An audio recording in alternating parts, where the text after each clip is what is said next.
અને મને પાછો આપો, મારે બીજું કઈ ન જોઈએ.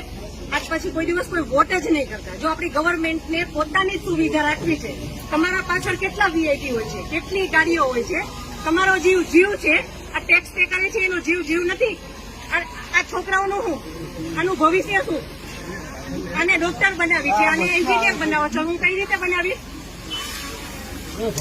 નહીં, મને ન્યાય જોઈએ. મારા છોકરાનું ફ્યુચર ખરાબ ન થવું જોઈએ. આટલા વર્ષની સર્વિસમાં એને ટેક્સ તમે કટ કરીને તમે સેલરી આપો છો ને, અને ઉપર જતા અમે કઈ પણ વસ્તુ ખરીદીએ છીએ, ક્યાંય જઈએ છીએ, ટોલ ટેક્સ બધા ટેક્સ તમે અમારી પાસેથી લ્યો છો. તો મારા ઘરવાળાને જયારે જરૂર હતી ત્યારે કોઈ ફેસિલિટી નથી મળી. મને એનો ન્યાય જોયો. તમે લોકો અહીંયા જ રહ્યો, તમે કહો મને કે તમે શું કરશો એના માટે. આ એક નહીં, આના જેવા જેટલા ભાઈઓ બધા નિર્દોષ હતા, બધાને આવડા છોકરા હતા.